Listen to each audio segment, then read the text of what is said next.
Bueno, ¿qué tal chicos? Vamos a ver entonces la guía de la unidad 3, que es la que nos toca ver ahora. Como les digo siempre, bueno, primero lean los temas de los apuntes que tienen en el campus. Quizá, bueno, es una unidad bastante compleja esta, la de electricidad.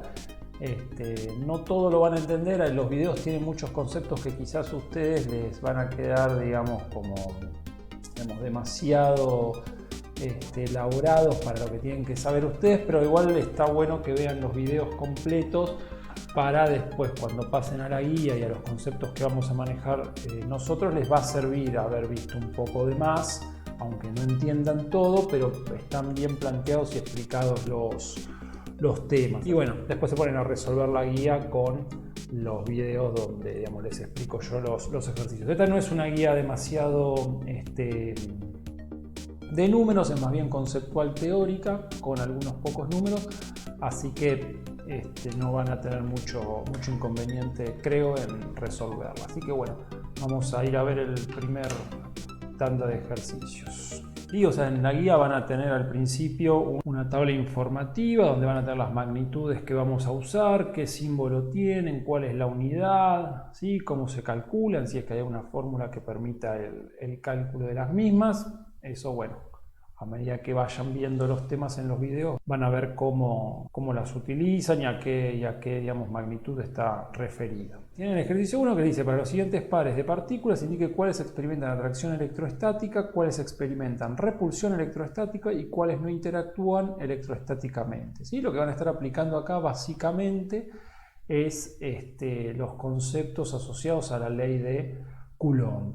Entonces, lo que van a plantear en el ejercicio 1, ¿sí? O sea, ustedes tienen qué pasa con, digamos, la fuerza electrostática, si es de atracción o de repulsión, cuando tienen un electrón y un electrón, ¿sí? Los dos tienen carga negativa, por lo tanto, partículas de cargas iguales se repelen.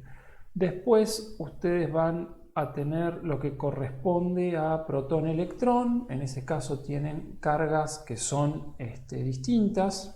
¿Sí? Estas cargas son la del protón positiva y la del electrón negativa, por lo tanto se van a atraer. Después tienen al neutrón con el neutrón neutro y el electrón con carga negativa, por lo tanto acá no va a haber interacción porque el neutrón no tiene carga, por lo tanto anula todo lo que sería el fenómeno de atracción o repulsión electrostática. Después tienen protón-protón, ¿sí? En el D, que son dos cargas positivas, por lo tanto se van a repeler porque son cargas iguales. En el E tienen protón con neutrón. Pasa lo mismo que cuando tendrían neutrón con electrón. Al estar el neutrón ya no hay interacción electrostática. Y por último, neutrón-neutrón, que tampoco va a haber interacción porque son dos partículas que no tienen carga. ¿Sí? Esto con respecto al primer ejercicio, que es más conceptual. Después, tienen el punto 2 que dice: si entran electrones a tus pies al arrastrarlos sobre una alfombra, ¿te cargarás negativa o positivamente? Y la alfombra, bueno, vamos a hacer un pequeño gráfico para explicar esto, ¿sí? Ustedes tienen que pensar lo siguiente, ¿no? Si ustedes están en el piso, supongamos que hay una alfombra y están parados sobre ella, ¿sí? Al frotar contra esa alfombra lo que les dice que ingresan electrones. Ustedes saben que los electrones tienen carga negativa. Por lo tanto, lo que va a pasar es que nuestro cuerpo, de quien estemos estudiando, ¿sí? Se va a cargar de partículas negativas.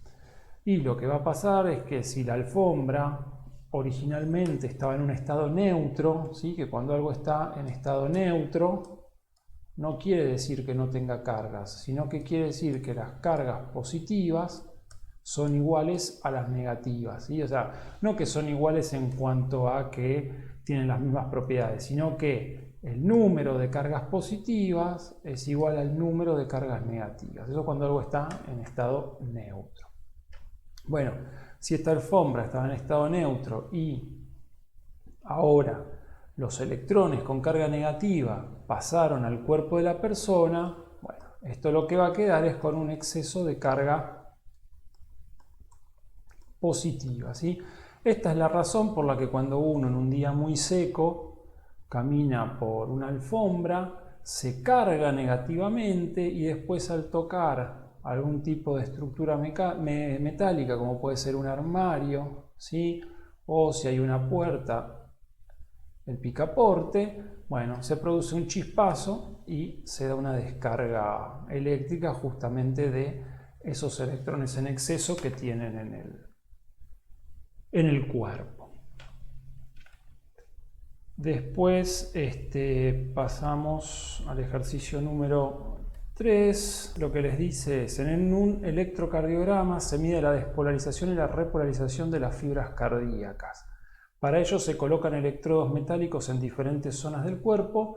¿Por qué los electrodos son de metal? ¿Por qué se limpia la piel con alcohol antes de colocar los electrodos?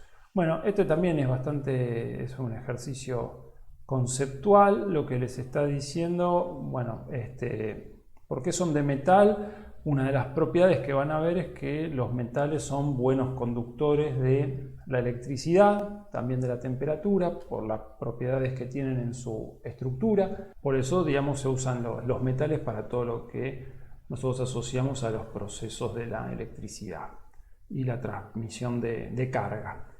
¿Y por qué se limpia la piel con alcohol antes de colocar los electrodos? Bueno, esto tiene que ver con que la piel tiene cierta grasitud, ¿sí? Esa grasitud está formada por lípidos, grasas, materia grasa. Van a ver que dentro de las propiedades de las grasas, ¿sí? Está la de ser aislantes, ¿sí? Aislantes térmicos y aislantes eléctricos. Por lo tanto, para que haya una mejor conducción de la corriente o de los electrones, lo que van a hacer es limpiar la zona para que no aísle al electrodo metálico, ¿sí? Y pueda transferir bien la corriente, la electricidad, los electrones en sí. Punto 4 dice, durante una tormenta existe el peligro de caída de rayos. Para proteger a una persona puede optar entre refugiarse bajo un árbol o dentro de un auto. ¿Cuál es la elección más adecuada? ¿Por qué? La opción más adecuada para en este caso vendría a ser la siguiente, ¿sí? Si ustedes tienen el auto, hermoso, árbol. Digamos que si el rayo que cae sobre el auto o si el rayo cae sobre el árbol. Lo que van a tener ustedes acá es que si el rayo cae sobre el auto, primero que hace una estructura metálica, con lo cual va a poder conducir la electricidad. Además de que hay un efecto también que se llama jaula de Faraday, que nosotros no lo vamos a ver, que favorece que la corriente no pase por el interior de un cuerpo metálico. Entonces, bueno, es más seguro ir al auto. El de ir al árbol tiene el problema de que, bueno, el árbol tiene una mayor altura, digamos que si es una zona despejada y no hay no hay otra estructura de mayor altura, la que va a sobresalir en todo el terreno va a ser el árbol, entonces va a ser la estructura que conduzca al rayo. Y como la madera, digamos, no es buena conductora, lo que va a hacer es levantar temperatura, se va a calentar y por lo tanto va a prenderse fuego o partirse o las dos cosas juntas, ¿sí? Entonces, digamos que no es seguro en una tormenta eléctrica meterse abajo de un auto, sino que es más conveniente hacerlo adentro de un auto. Y lo más conveniente, bueno, no estar ahí e irse. Pero bueno, si no queda otra, saben para dónde tienen que correr. El punto 5. El valor de la resistencia al cuerpo humano varía según las condiciones del medio, húmedo o seco, tipo de corriente, alterna o continua, lugar de ingreso de la corriente, o sea, son las tres variables de las que depende la resistencia del cuerpo. O sea, van a variar según las condiciones del medio, si es húmedo o seco, del tipo de corriente, si es alterna o continua, y del lugar de ingreso de la corriente. ¿Sí? Entonces, en la siguiente tabla se especifican los efectos de la corriente continua o alterna en el cuerpo humano. ¿Sí? Lo que les están mostrando en esta tabla es lo siguiente. ¿Sí? Los efectos fisiológicos, qué es lo que produce en el cuerpo cuando pasa una determinada corriente. La corriente se las está expresando en miliamperes, tanto para cuando la corriente es continua como para cuando la corriente es alterna. Entonces lo que ustedes van a ver es que cuando la corriente es continua, es necesario una menor, ¿sí? O sea, ustedes van a ver que, por ejemplo, para que se presente una fuerte dificultad respiratoria, la corriente continua tiene que estar entre 52 y 60, mientras que la alterna tiene que estar entre 11 y 15. O sea, lo que quiere decir que con la corriente alterna, ¿sí?, se necesita una menor cantidad de corriente para producir el mismo efecto. O sea, que en cierta manera es más peligrosa porque, digamos, esta corriente, la de 52 a 60, cuando es continua, de 52 a 60 miliamperes, produce dificultad respiratoria. Mientras que solo con 11 a 15 miliamperes de corriente alterna ya tienen la misma, digamos, la misma manifestación fisiológica. Bueno, este es el cuadro que les dan como información. Y después les dice realizar los cálculos de corriente que circula por el cuerpo humano e indicar el efecto que producirá en base a la tabla en cada caso. Recordar que un ampere son 1000 miliamperes. Sí, entonces acá les van a dar tres situaciones donde van a tener ciertos parámetros asociados a lo que es la corriente, ¿sí?, al cálculo de la misma. Lo que van a aplicar en este caso como concepto en estas tres situaciones es la ley de Ohm. ¿Sí? La ley de Ohm es para corriente continua. La única diferencia que van a tener, que igual no es tan importante para ustedes, pero tienen un video, creo que les explica cuál es la diferencia, que en lugar de resistencia lo que van a tener es impedancia, se llama a la resistencia cuando estamos hablando de corriente alterna. Pero bueno, para ustedes esto no importa, es como para que sepan qué es lo correcto, pero nosotros vamos a tomar la resistencia de igual forma y bajo el mismo concepto, tanto para la corriente continua como para la corriente alterna. Entonces tenemos el punto A que dice: una persona toca con ambas manos los bornes, contactos positivos y negativos de la batería de un auto cuyo voltaje es de 12 volts continua. La resistencia equivalente de una persona para una tensión continua baja es de 6000 ohms. ¿Sí?